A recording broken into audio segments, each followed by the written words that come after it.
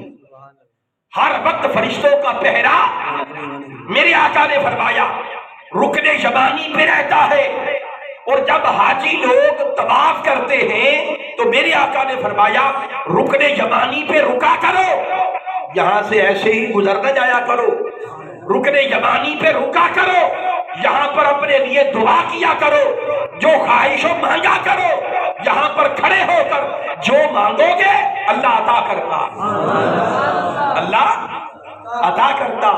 اور جن کو اس کی حقیقت معلوم ہے وہ ایسے ہی کرتے ہیں، جب طواف کرتے تو رکن یمانی پہ کھڑے ہو کے دعا کرتے ہیں.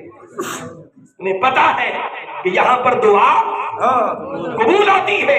اب رکن یمانی پر رکی فاطمہ بنت اسد، اور دل میں بات سما گئی کہ یہیں سے راستہ ہے، مگر سامنے بڑا ستون پتھر کا بنا ہوا وہ ہے. نہیں رکی، آگے بڑھی. جیسے ہی آگے بڑھی پتھر میں شگاف پیدا ہو گیا، پتھر پھٹا اور پتھر کے اندر سے راستہ بنا. آپ اندر چلی گئی، پیچھے سے پتھر بند ہو گیا، مگر دراڑ رہ گئی، رہ گئی. اب یہ جو دراڑ ہوتی ہے، عام طور پر دراڑ کا لفظ ہم استعمال کرتے ہیں نا، دراڑ دو کرنے کو کہتے ہیں، بگاڑ کو کہتے ہیں. دراڑ کسے کہتے ہیں؟ بگاڑ کو. مگر یہ جو دراڑ ہے یہ بگاڑ والی نہیں ہے، یہ خدا اور علی کے پیار والی دراڑ ہے. اس دراڑ کو پر کرنے کی بڑی کوششیں کی گئیں، سرکاری خزانے خالی کیے گئے. شاہ عبد العزیز سعود، میں نے کہا نا کہ وہ جو نجدی فکر، وہ جو خارجی فکر، بڑے بڑے ماہرین کو لائے کہ یہ جو دراڑ ہے اس کو بند کیا جائے. وہ مسالہ بھر دیتے اس دراڑ میں کہ کوئی بات نہیں ہم بھر دیتے، مسالہ بھر دیتے اور دیوار بالکل پلین ہو جاتی، پتہ ہی نہیں چلتا دراڑ کا. اور رات گزرتی تو پھر وہ ٹوٹ کے دراڑ باہر آ جاتی، مسالہ گر جاتا، ٹوٹ جاتا. اور کئی بار ایسا ہوا. اب وہ جو ماہرین تھے وہ حیران تھے کہ پتہ نہیں کیا ماجرا ہے.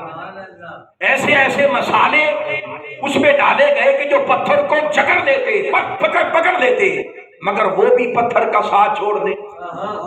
ایک بار انہوں نے پوچھ لیا کہ شاہ جی آپ کو اس سے مسئلہ کیا ہے؟ آپ کو اس سے مسئلہ کیا ہے؟ اسے رہنے دیں، اتنا عرصہ ہو گیا ہم سے ہو ہی نہیں رہا، آپ کو مسئلہ کیا؟ وہ کہنے مسئلہ یہ ہے کہ جب لوگ طواف کرنے کے لیے وہ طواف کم کرتے ہیں، ادھر کا زیادہ دیکھتے کہ یہ کیا ہے، بتانا پڑتا ہے یہاں سے، تو پھر ہمیں بتانا پڑتا. ہم تو بتانا نہیں چاہتے. حضرت علی کا ذکر روکنے والوں، علی کی ذات کا ذکر روکنے والوں، علی کی ذات کا ذکر کیا مٹاؤ گے؟ علی کی پیدائش کا نشان آج تک نہ مل سکا، وہ نشان نہ مل سکا. یہ بات سمجھ لی. اب ایک اور بات سمجھیے کہ پتھر پھٹا، راستہ بنا علی کے آنے پر. حافظ صاحب یہ بڑا ایمان فروز نکتہ خطاب آپ بھی ادھر کرتے ہیں، تو یہ آپ کے لیے خاص طور پر، یہ آپ پہلی بار سنیں گے. اب سنیے، پتھر پھٹا علی کے آنے پر، پتھر پھٹا علی کے آنے پر. بھئی علی کے آنے پر پتھر کیسے پھٹ گیا؟ پتھر پر کوئی ضرب لگائی گئی؟ پتھر پر ضرب لگاؤ، ہتھوڑا مارو تو پھر ٹوٹتا ہے نا، یا پھر اپنی عادت کے مطابق خستہ ہو جائے تب ٹوٹتا؟ وہ تو خستہ بھی نہیں تھا اور اپنی عادت کے خلاف پھٹا. باری تعالیٰ کیسے پھٹا؟ فرمایا قرآن پڑھو، میں نے 2 وجوہات بیان کی ہے کہ پتھر کیوں پھٹتا ہے. جب قرآن سے پوچھا تو قرآن نے بتایا کہ پتھر جب ٹوٹتا ہے اس کی 2 وجوہات ہوتی ہیں. باری تعالیٰ وہ کیا؟ فرمایا ایک وجہ تو یہ ہے پتھر تب ٹوٹتا ہے جب میرا قرآن آتا ہے، جب میرا قرآن آتا ہے. وَلَوْ لَوْ أَنزَلْنَا هَذَا الْقُرْآنَ، جب قرآن آتا ہے. قرآن کو جب پہاڑوں پر پیش کیا گیا وہ لرز گئے، ان میں دراڑیں پڑ گئی، ان سے برداشت نہ ہو سکا. قرآن واپس ہو گیا، وہ سنبھال نہ سکے اس امانت کو، تو قلب مصطفیٰ پہ نازل کیا. حضور کے قلب پر نازل کیا۔ تو ایک وجہ قرآن یہ بتاتا ہے کہ پتھر ٹوٹتا ہے کہ جب قرآن آئے، بات سمجھ لی۔ اور دوسری وجہ قرآن نے یہ بیان کی کہ پتھر ٹوٹتا ہے کب؟ فلما تجلی ربہ للجبل، کہ جب خدا کا نور آئے، جب خدا کا موسیٰ علیہ السلام نے کیا مولا میں تجھے دیکھنا چاہتا ہوں، اللہ نے اپنے نور کی تجلی بھیجی، پتھر ٹکڑے ٹکڑے ہو گیا، دکن دکا، ٹوٹے ٹوٹے ہو گیا پتھر۔ تو گویا قرآن نے بتایا کہ پتھر ٹوٹتا ہے جب قرآن آئے، پتھر ٹوٹتا ہے جب نور خدا آئے، اور علی کے آنے پر پتھر ٹوٹا، علی کے آنے پر پتھر ٹوٹا۔ تو پھر ماننا پڑے گا اے مولوی، پھر ماننا پڑے گا کہ علی کے آنے پر پتھر ٹوٹا۔ علی یا تو خود قرآن ہے یا نور خدا ہے، یا قرآن ہے یا نور خدا ہے۔ پتھر ٹوٹا اندر گئے، پتھر ٹوٹا اندر گئے۔ اب دیکھیں نا، کعبہ میں پیدا ہوئے، کعبہ میں پیدا ہوئے۔ اب بعض لوگ کہہ دیتے کہ بھئی اس میں کیا، کعبہ میں پیدا ہوئے، فلاں بھی پیدا ہوا، فلاں بھی پیدا ہوا، کعبہ میں فلاں بھی پیدا، وہ فلاں فلاں نکال لیے۔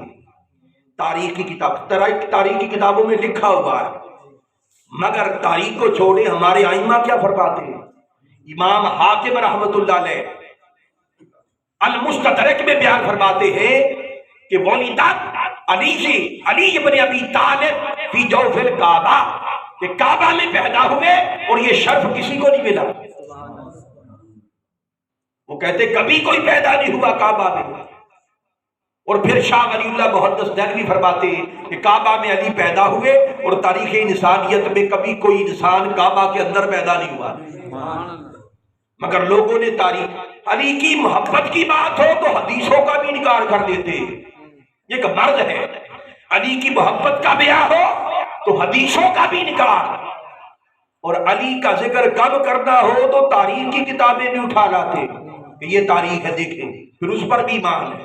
چنانچہ اگر کوئی کہے، توجہ کرے، اگر کوئی کہے کہ بھئی فلاں بھی پیدا ہوا، فلاں 3-4 بندے نکال لیا بسا کہ یہ بھی کعبہ میں پیدا ہوا، مقصد یہ تھا کہ کوئی ایسی خوبی نہیں ہے کعبہ میں پیدا ہونا، بھئی چلو مان لیا کہ وہ بھی پیدا ہوا 4، ہم کہتے ہیں چلو 4 نہیں درجنوں پیدا ہوئے ہوگے، مگر پھر بھی جتنے بھی پیدا ہوئے، جتنے بھی پیدا ہوئے پیدا ہوتے رہے، مگر جشن مولود صرف علی کا منایا جاتا ہے۔ نعرہ تکبیر، نعرہ رسالت، نعرہ تحقیق،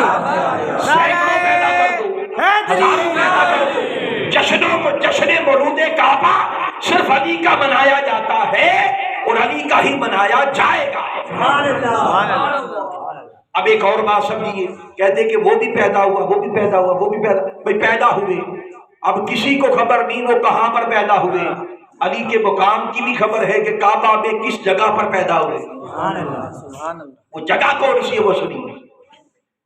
اس کو بھی بہقی نے، امام حجر اسقلانی نے، پھر امام حاکم نے، شاہ ولی اللہ محدث دہلوی رحمت اللہ علیہ نے، اور بھی کئی مفسرین اور محدثین نے بیان کیا، اور الفاظ جو شاہ ولی اللہ محدث دہلوی رحمت اللہ علیہ کے ہیں وہ بیان کرتے ہیں کہ والدہ علی فی جوف الکعبہ، علی کعبہ کی نکڑ میں پیدا نہیں ہوا،